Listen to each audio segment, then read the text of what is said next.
안녕하세요. 반갑습니다. 박수 한번 다시 해야 될 것 같은데. 정말 감사합니다. 그 사순절 맞아 우리가 누린 기쁨, 구원의 그 은혜를 이렇게 밝고 아름답게 찬양해 주셔서 너무 감사합니다. 많은 사람들이 무엇인가를 할 때 이렇게 말을 합니다. 다 너를 위해서 하는 말이야. 이렇게 얘기하죠. 또 이렇게도 얘기하죠. 일단 이거 회사를 위한 일이고 교회를 위한 일이야. 정치인들이 가장 많이 하는 게 다 국민을 위한 일이라고 하더라고요. 그렇죠? 다 국민을 위해서. 국민을 위하는데 왜 본인들이 이렇게 참 다양한 생각을 하게 하는 일들이 많습니다. 누군가 또는 무엇인가를 위해서 한다라고 하는 말들을 우리는 참 많이 듣습니다. 많은 사람들이 말을 할 때 나를 위해서가 아니야, 다 너를 위해서야, 누군가를 위해서야, 무엇을 위해서야 라고 말하며 이런저런 일들을 행합니다. 하지만 우리는 이 같은 말과 행함이 진실이 아닌 거짓으로 드러나고 밝혀지는 것을 정말 많이 보았고 또 겪었습니다. 이런 거짓말에 속아서 헛된 기대와 욕심에 사로잡힌 사람들의 안타까운 모습을 보기도 하고, 자신의 인생을 허비하거나 또는 저당 잡힌 사람들이 뒤늦게 후회하는 가슴 아픈 이야기를 듣기도 합니다. 그렇다고 해서 모든 사람들이 거짓된 말을 하고 거짓된 삶을 사는 것은 또한 아닙니다. 진정으로 타인과 공동체, 교회, 나라를 위해 일하는 사람들이 있습니다. 이를 위해서 스스로를 희생하고 시간과 물질 등을 아까워하지 않고 내어놓는 사람들도 많습니다. 성경 속에서라면 예수님의 비유 이야기 속에 등장하는 사마리아 사람이 그렇겠고, 초대교회에서 자신의 소유를 팔아 가난한 사람들에게 나눠준 이들도 그렇습니다. 이처럼 누군가를 위한다라고 하는 말과 행동은 진실일 수도 있고 또 거짓일 수도 있습니다. 그렇기 때문에 이와 같은 말과 행동을 하는 사람들을 우리는 맹신하지 않고 주의 깊게 살펴야 합니다. 그래야 속지 않을 수 있습니다. 또 그래야 함께 아름다운 일들을 행할 수 있습니다. 그리고 또 중요한 것이 있다면 그것은 스스로 속지 않는 것입니다. 나도, 그러니까 이제 나라고 하는 나 자신도 남을 위한다, 회사를 위한다, 나라를 위한다, 교회를 위한다 라고 말하고 행할 수 있습니다. 그러나 실상은 그것이 자신의 욕심을 채우는 일일 수 있습니다. 그러니까 자기 스스로 속는 거죠. 이와 같은 어리석음이나 착각은 그리고 예수님을 향한 우리의 믿음에도 동일하게 일어날 수 있습니다. 말로는 예수님을 위해서라고 하지만 정작 자신을 위한 일, 욕심을 채우기 위한 일이 될 수 있다라고 하는 이 사실을 좀 염두에 두고 오늘부터 부활절까지 3주 동안에는 성경 속에서 예수님을 위하는 사람들의 새 이야기를 여러분과 함께 살펴보려 합니다. 이 이야기들을 통해서 진정으로 예수를 위하는 것은 어떤 모습인지, 또 사람들은 어떻게 예수를 위하였는지, 또 반대로 예수를 위하는 일이라고 확신했지만 실상은 그렇지 않을 수 있다는 것, 오히려 예수의 사역을 방해하고 예수를 더욱더 위태롭게 하는 일이 될 수 있다는 것에 대해서도 우리가 함께 발견하고 또 생각하고 그와 같은 착각과 거짓에서 벗어날 수 있는 기회를 얻을 수 있기를 소망합니다. 오늘은 첫 시간으로 가난하고 연약한 사람들이 가진 것들을 모아 예수님을 위해 따뜻한 위로와 격려의 잔치를 열어주었던 사람들을 만나 보시겠습니다. 요한복음 12장의 말씀을 읽었는데요, 12장에서 열려진 이 잔치의 의미를 그곳에 그 잔치에 담겨진 의미를 보다 잘 이해하기 위해서는 먼저 앞장인 11장을 간단하게 살펴보아야 합니다. 성경 이제 다 가지고 다니시죠? 눈으로 훑으면서 따라오셔도 되겠습니다. 11장 1절부터 44절에는 예수님께서 죽은 나사로를 살리신 사건이 기록되어 있습니다. 그리고 이 기적과 같은 사건을 지켜본 사람들을 향해서 예수님께서 자신이 곧 부활이요 생명이신 것을 말씀하시고 가르치신 내용이 기록되어 있습니다. 나사로라고 하는 좋은 예를, 그 기적을 행하셨죠. 죽었는데 다시 살아납니다. 이와 같은 기적 너희가 본 적이 있어? 이거 없지. 그러나 이런 일이 일어날 수 있어. 그리고 그것을 내가 또 이룰 거야 라고 하는 가르침의 내용입니다. 45절 이후에는 이 모든 일들을 지켜보았던 유대인들이 바리새인들에게 찾아가서 이 이야기와 또 유대인들의 반응에 대해서 알려줍니다. 그들은 예수가 행하는 놀라운 표적을 보고 많은 백성들이 예수를 따르게 될 것에 대한 두려움을 느낍니다. 안타까운 일이죠. 예수님께서 행하신 하나님의 일을 봤음에도 불구하고 그 속에 하나님을 바라보지는 못하고 그것 때문에 자기들이 어떤 손해를 입게 될 것에 더 집중하게 된 거죠. 그러니까 이익과 손해를 밝히게 되면 본질을 놓치게 되는 일이 일어난다는 것을 이 본문을 통해서도 확인할 수 있습니다. 그리고 그들은 11장 53절에 기록된 것처럼 이날부터 예수를 죽이려고 모의하기 시작했습니다. 이런 이유로 예수님께서는 다시 유대인 가운데로 드러나게 다니지 못하시게 되었습니다. 성경의 기록에 따르면 예수님께서 못 가시고 이제 에브라임 빈들 광야를 전전하신 내용이 기록되어 있습니다. 그러던 중에 유월절이 다가오기 시작합니다. 잘 아시는 것처럼 모든 유대인들은 유월절에 예루살렘 성전에 가서 제물을 드리고 예배를 드려야만 했습니다. 이것이 이제 율법이었죠. 이 사실을 바리새인들과 종교 지도자들이 잘 알았습니다. 그리고 이때를 기회 삼아서 예수를 잡아 죽이려 합니다. 심지어 57절 마지막 내용을 보면 예수 있는 것을 알면 신고해서 잡으라고 하는 명령까지도 이미 유대인들 가운데 내려놓은 상황이었습니다. 이처럼 유대인들이 눈에 불을 켜고 예수님을 붙잡아 죽이려 하는 상황에서 예수님께서 에브라임 빈들을 떠나 다시 예루살렘을 향해 오시다가 또 이때가 예수님의 마지막 예루살렘 방문 십자가를 향해 나아가는 길이지 않습니까? 그러던 중에 마지막으로 들르신 마을이 베다니인 것을 알 수 있습니다. 이것이 12장의 배경입니다. 베다니는 예루살렘에서 3km 정도밖에 떨어지지 않은 매우 가까운 도시입니다. 마을이죠. 도시라기보다는 아주 작은 마을입니다. 이름이 예전 설교 때도 말씀을 드렸는데요. 베다니라고 하는 그 이름 뜻 자체가 가난한 사람들의 집이라는 뜻입니다. 벳이 집이잖아요. 그래서 가난한 사람들의 집. 그래서 조금 풀어서 의역해 보면 가난한 사람들이 모여 사는 곳, 이런 의미입니다. 우리식으로 하면 부촌, 빈촌 이런 식의 이름인 것입니다. 잠시 후 보시겠지만 나병 환자인 시몬이 살았던 마을인 것을 보면 유대인들이 꺼려한 마을이라는 것을 알 수 있습니다. 조금 더 들어가면 각 마을에 하나님의 저주를 받은 사람들, 이 본문에 요한복음에 기록되어 있지만 다른 본문에 기록된 이 나병 환자 시몬과 같은 나병 환자는 공동체에 함께 살아갈 수가 없습니다. 그래서 이 사람들을 마을 밖으로 내쫓죠. 그럼 이 내쫓긴 사람들이 마을 공동체 어딘가 떨어진 곳에서 정착을 하게 됩니다. 그러니까 그들만의 어떤 공동체를 이루게 되는 거죠. 그렇게 해서 생겨난 마을이 이 베단이라고 볼 수 있습니다.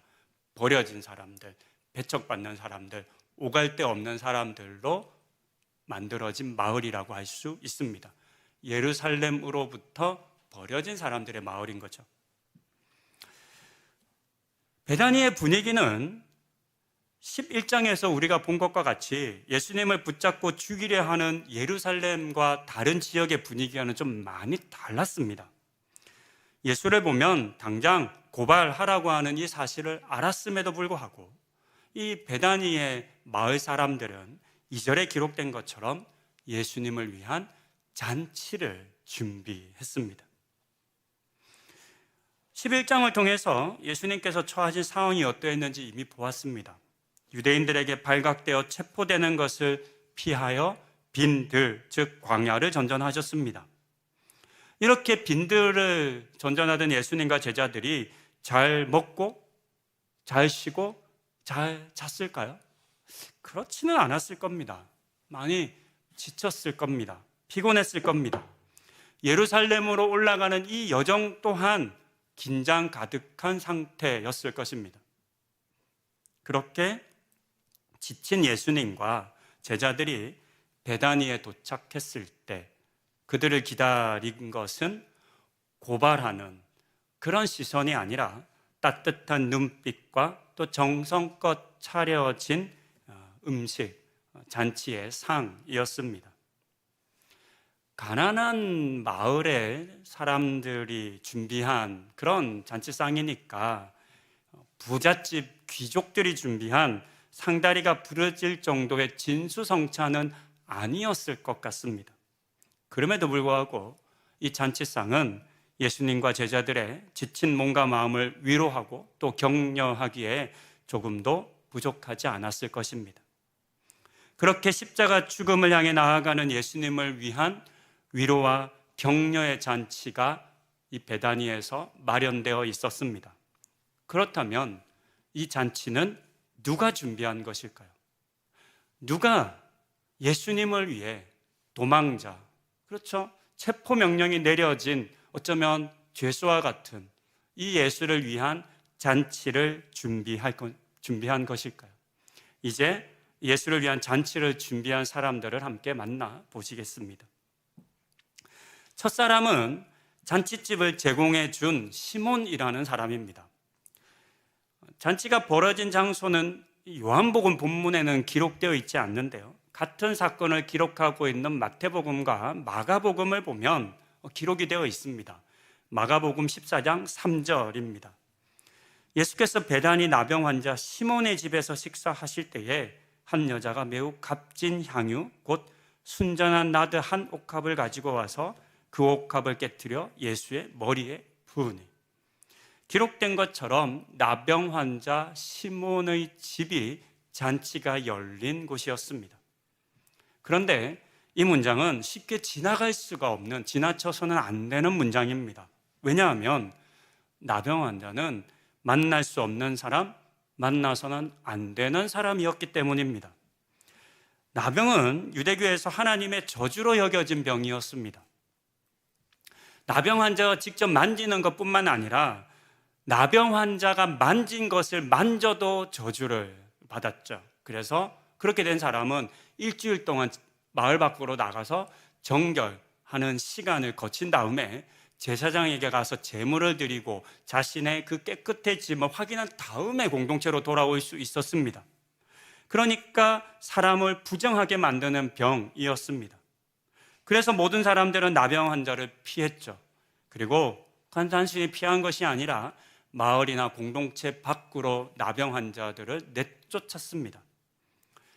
누가복음 17장에는 예수님으로부터 치유받은 10명의 나병 환자에 대한 이야기가 기록되어 있습니다.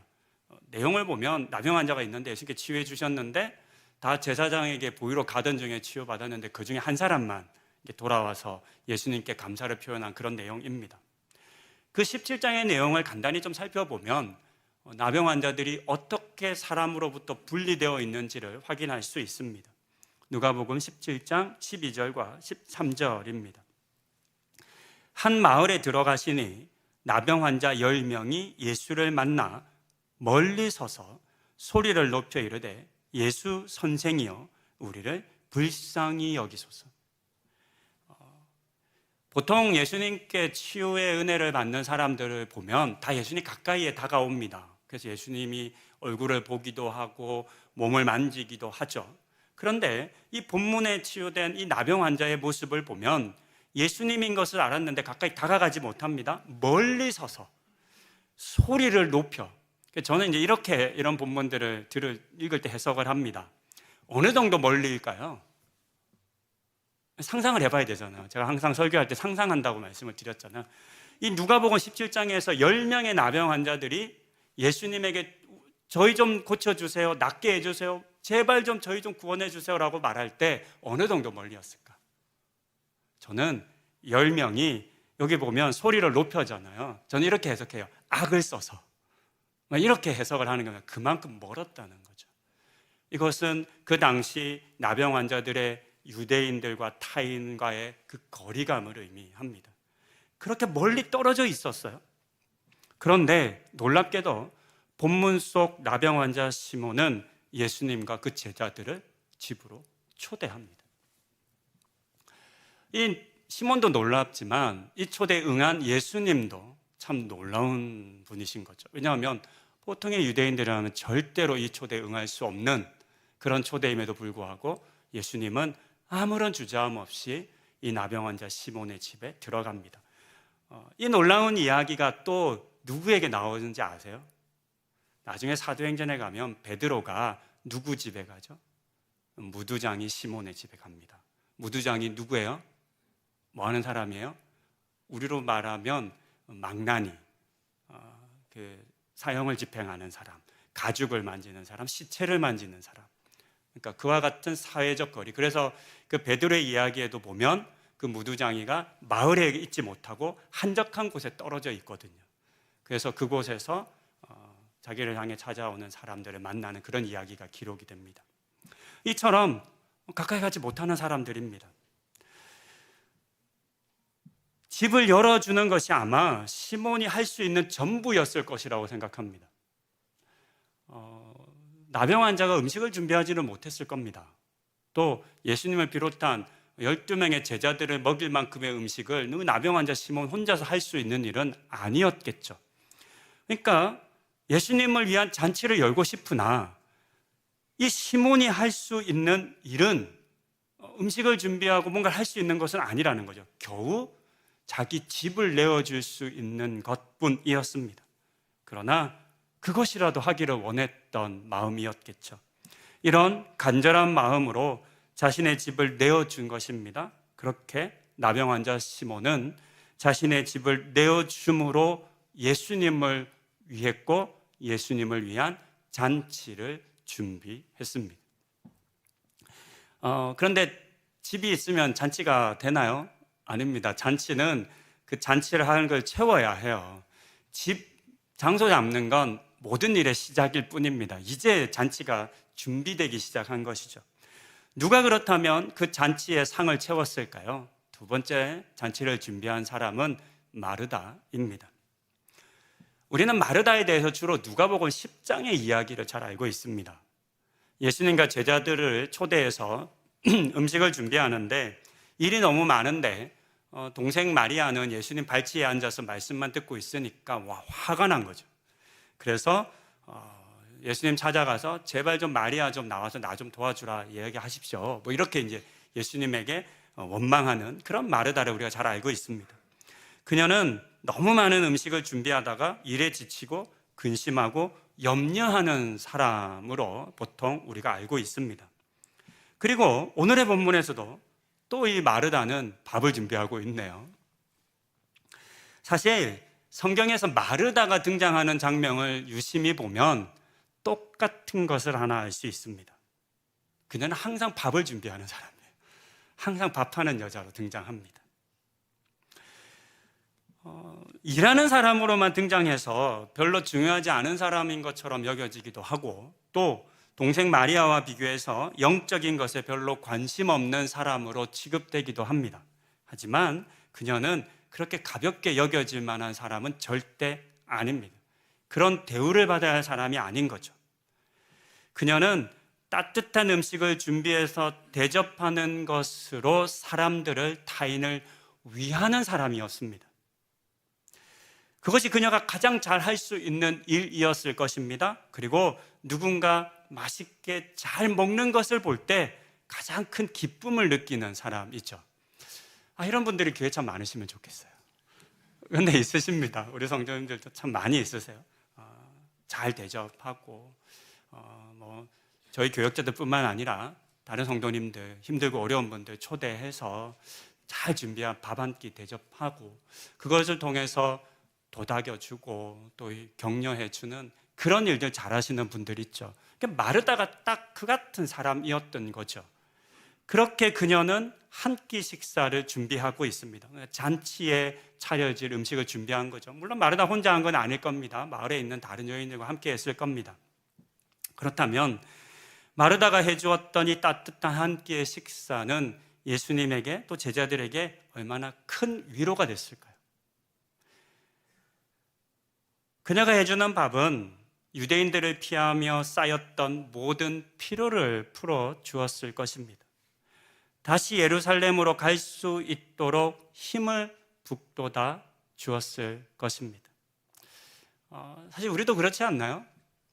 저희 교역자들 보면 이렇게 일이 좀 많아요. 저희가 암만 제가 생각해 봐도 우리 교회는 일은 참 많은 교회인 것 같아요. 그래서 이제 우리 교역자들 그 일들을 합니다. 물론 우리 성도님과 함께 합니다. 우리 교역자들은 뭘로 위로가 되는지 여러분 아세요? 교역자들 힘들 때 그냥 맨날 한마디 해요. 맛있는 거 사주세요. 그래서 가서 맛있는 거 사주면 막 힘이 솟아요. 특히 고기 먹고 나면 진짜 힘이 막 솟더라고요. 아마 여러분도 마찬가지이실 겁니다. 나를 향한 따뜻한 마음이 담겨진 그런 우리가 사람들 만나다 보면 긴장할 수도 있고 또 무슨 말을 할까 어떤 때는 밥 먹는 자리가 되게 부담스러운 자리도 있잖아요. 그런 자리에 가면 제대로 먹지도 못하고 또 먹어도 체하고 그런데 그런 눈빛과 시선이 아닌 정말로 따뜻한 시선으로 마음껏 드십시오. 제가 여러분을 위해서 당신을 위해서 준비했습니다. 이런 식탁을 자리를 경험하고 나면 받았던 스트레스도 풀리고 또 새 힘을 얻게 됩니다. 그런 자리였을 겁니다. 그런 따뜻한 밥을 마르다가 준비했습니다. 그렇게 마르다는 자신이 가장 잘 할 수 있는 일, 따뜻한 밥 한 끼를 준비하여 대접하는 것으로 예수님을 위했습니다. 또 예수님을 위한 잔치를 준비했습니다. 마지막으로 볼 사람은 마리아입니다.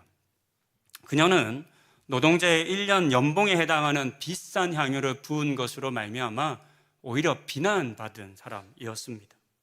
하지만 이 같은 비난에 대해 예수님께서는 단호하게 거부하셨습니다. 오히려 그녀를 칭찬하셨죠. 또 마가복음에 따르면 그녀의 행위는 복음이 전해지는 곳이라면 그 복음과 함께 전해지고 또 기억되어야 한다라고까지 말씀하셨습니다. 그만큼 그녀의 행위가 큰 의미를 가졌기 때문입니다. 마리아가 정확히 어떤 의도를 가지고 있었는지 잘 알 수 없습니다. 그러나 11장을 통해서 추측해 볼 수는 있습니다. 죽은 나사로를 살려주신 것에 대한 감사의 표현으로 우리는 볼 수 있을 것 같습니다. 그리고 어쩌면 이 향유는 나사로를 위해서 급하게 마련되었을 수 있는 향유이기도 합니다. 왜냐하면 향유는 누구에게 쓰는 것이냐면 죽은 시체를 위해서 가장 일반적으로 쓰여지는 향품이었기 때문입니다. 그런데 그 향유가 쓰일 곳이 없어진 겁니다. 왜냐하면 예수님께서 나사로를 살려주셨기 때문입니다. 나사로를 살려주신 것에 대한 감사를 표현하고 싶었지만 다른 방법을 찾지 못하고 자신이 가진 가장 귀한 것을 예수님에게 드리는 것으로 마리아는 표현하고 있습니다. 그렇기 때문에 그 마음을 나쁘다 할 수 없습니다. 그것을 낭비라고 비난할 수도 없습니다. 향유는 사람에게 부어지기 위해서 만들어진 것입니다. 그러니 그 목적에 맞게 잘 사용된 것을 알 수 있습니다. 그러니 예수님에게 향유를 부은 것은 그 향유를 가장 가치 있게 사용한 것이라 할 수 있겠습니다. 그렇게 마리아는 향유를 드리며 자신의 가진 것을 내어드리며 예수님을 위했고 예수님을 위한 잔치를 준비했습니다. 지금까지 각자의 가진 것과 방법으로 예수님을 위한 잔치를 준비했던 세 사람을 간단하게 보았습니다. 이들은 당시의 사회에서 보면 권력이나 힘도 없고 물질도 많지 않은 사람들이었습니다. 아니, 더 정확하게 말하면 사회로부터 배제되고 버려진 병자와 여인들이었습니다. 당연히 누군가를 위해서 무엇인가를 할 수 있을 것이다 라고 자신 있게 말하고 나서는 사람이 아니었던 거죠. 내가 예수를 위해서 뭘 할게? 남의 것 좀 따라와봐. 내가 예수를 위할 거야. 내 능력을 좀 믿어봐 라고 말할 것이 하나도 없는 사람들이었다는 거죠. 그리고 그들 혼자만으로는, 그러니까 나병 환자 시몬 혼자만으로는 예수님을 위한 잔치를 열 수 없습니다. 마찬가지로 마르다 혼자로서는 예수님을 위한 잔치를 절대 준비할 수 없습니다. 마리아도 마찬가지죠. 그곳에 있는 모든 사람들은 그 혼자만의 힘과 능력으로는 예수님을 위한 잔치를 절대로 준비할 수 없는 사람들이었습니다. 하지만 그들은 부족하다고 해서 포기하지 않았습니다. 누구는 집에 공간을 내어놓고, 누구는 잘하는 일손을 보태고, 누구는 가진 것을 아끼지 않고 내어주었습니다. 그리고 드러나지 않지만 이 잔치를 위해서 이 세 명뿐 아니라 또 다른 모습으로, 또 다른 역할로, 또 다른 헌신으로 함께한 사람들이 있었을 것입니다. 그렇게 가난한 마을에 내세울 것 하나 없는 사람들이 서로의 마음을 모으고 가진 것을 나누며 예수를 위한 잔치는 준비되었습니다. 이 같은 베다니 사람들의 모습이 예수를 위해 내가 할 수 있는 것이 아무것도 없어 라고 말하며 너무 쉽게, 너무 빨리 포기하는 우리를 부끄럽게 하고, 또 한편으로는 너도 할 수 있어 라고 도전합니다. 공부를 잘해야 예수를 잘 섬길 수 있고, 실력이 있어야 예수를 잘 섬길 수 있고, 또 가진 돈이라도 많아야 예수님을 위해 뭔가를 할 수 있다라고 혹 여러분들 생각하지 않으십니까? 그러면서 이렇게 또 생각하는 거죠. 제가 뭘 하겠어요? 전 못해요. 할 수 있는 게 없어요. 이렇게 말하시는 분들 은근히 많으십니다. 하지만 오늘의 본문은 절대 그렇지 않음을 우리에게 분명하게 알려줍니다. 물론 내가 가진 것만으로는 예수님을 온전히 위할 수 없을 수는 있습니다. 나 혼자만의 힘과 능력이라면, 또는 물질이라면 그것만으로도 예수님을 위로하고 그럴 수 없을 수도 있어요. 그것에 부족함을 느낄 수 있고 한계를 느낄 수는 있겠습니다. 하지만 그렇다고 해서 예수님을 위한 잔치가 마련되지 않는 것은 아닙니다. 오늘 우리가 이 베다니의 잔치에서 본 것처럼 그와 같은 마음을 가진 사람들이 하나가 되어 각자의 가진 것들을 내어놓을 때 예수님을 위한 잔치는 준비될 수 있습니다. 이 같은 사실을 우리가 깨닫고 인정하고 또 이와 같은 일들을 우리가 경험해 보아야 하겠습니다. 나 혼자만의 힘으로 하지 말고, 못한다고 절망하고 포기하지도 말고, 예수를 위한 우리 각 사람들의 마음을 모아서 이 자리에 있는 우리 성도님 모두의 한 사람 한 사람들의 그 마음과 헌신과 수고를 모아서 예수님을 위한 잔치를 열어드리는 우리 노브다 하늘교회와 성도님들 다 되실 수 있기를 소망하며 권면드립니다. 이제 함께 기도하는 시간인데요, 오늘은 들어오실 때 나눠드린 공동기도문으로 함께 기도하기 원합니다. 매월 첫 주 공동기도문 나눠드리는데요, 오늘 이렇게 함께 읽으며 기도하겠고, 또 주중에 꼭 한 번 이상은 꼭 이 공동기도문으로 함께 기도해 주시기를 부탁드립니다. 이제 함께 공동기도문으로 기도하시겠습니다. 죽음을 이기시고 다시 살아나신 주님, 온 세상이 생명으로 충만한 이 계절에 우리의 죄를 대속하신 예수 그리스도를 바라보게 하시니 감사합니다. 하늘교회 성도들에게 부활의 생명과 소망을 불어넣어 주셔서 상처와 아픔이 주님의 빛 안에서 회복되게 하시고 예수님의 고난과 부활을 기억하며 하나님 나라를 이루는 삶을 살게 하소서. 하늘교회 예배를 위해 기도합니다. 온 성도가 사순절의 여정을 함께 걸으며 하나님의 크신 사랑과 예수 그리스도의 은혜로 충만하게 하소서.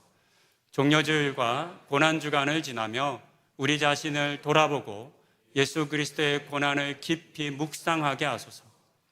또한 부활의 감격을 온전히 누리는 부활주일이 되게 하시고 특별히 세례를 받는 이들에게 은총을 더하셔서 흔들림 없는 믿음으로 기쁨과 소망 안에서 살아가게 하소서. 나아가 성령의 충만함을 부어주셔서 생명을 주신 하나님을 찬양하는 기쁨의 50일을 보내게 하소서. 교회 부서들의 여러 사역을 위해 기도합니다. 십자가의 고난을 깊이 묵상하는 고난주간 저녁 기도회 가운데 은혜를 더하셔서 예수님의 고난을 되새기며 생명의 길에 합당한 헌신의 마음을 품게 하소서. 강사 목사님들에게 지혜와 명철을 주시어 온전히 말씀을 전하게 하시고 성도들에게는 성령의 조명하심으로 하나님의 뜻을 깨닫게 하소서. 찬양팀과 예배를 섬기는 손길 위에도 함께 하시어 저녁 기도회를 통해 우리의 신앙이 더욱 깊어지게 하소서. 예배 캠페인과 양육 과정을 위해 기도합니다. 예배 캠페인을 통해 성도들이 자신의 경건을 돌아보고 하나님께서 기뻐하시는 예배를 사모하게 하소서. 액티브 크리스천 양육 과정 가운데 함께 하셔서 참여하는 성도들의 믿음이 깊어지게 하시고 말씀을 삶으로 실천하게 하소서. 또한 교구 대신방을 통해 목회자가 성도들의 영적 필요를 세심히 돌보게 하시고 각 가정과 개인의 상황을 이해하며 사랑으로 섬기게 하소서. 자람토와 청년부를 위해 기도합니다. 꽃이 피어나듯 우리 자녀들의 계절에도 부활의 소망과 기쁨이 가득하게 하소서. 때를 따라 열매 맺게 하시는 하나님을 신뢰하며 부활의 생명력을 경험케 하시고 자녀들의 일상에 생기가 넘쳐나게 하소서. 특별히 공동체 안에서 하나님의 부르심과 꿈을 발견하고 좋은 동역자들을 사귀며 신앙과 삶의 영역을 넓혀가게 하소서. 신앙의 선배들에게 충분한 사랑과 지지를 받아 그 사랑으로 하나님 나라를 꿈꾸며 주님을 더욱 사랑하게 하소서. 우리나라를 위해 기도합니다. 그리스도인들이 애통하는 마음으로 분열된 나라와 소외된 이웃을 위해 간절히 기도하게 하셔서 약속하신 위로의 복을 충만히 누리며 살아가게 하소서. 산불로 인해 삶의 터전을 잃은 이들에게 도움의 손길이 이어지게 하시고 세상을 회복시키는 하나님의 역사하심이 나타나도록 우리를 사용하소서. 또한 국제적 갈등과 긴장 속에서 평화를 이루는 지혜를 주시고 정의와 화해가 실현되게 하소서. 샬롬의 은총을 허락하소서. 예수 그리스도의 이름으로 기도합니다. 아멘. 다 함께 찬송가 213장으로 봉헌 찬양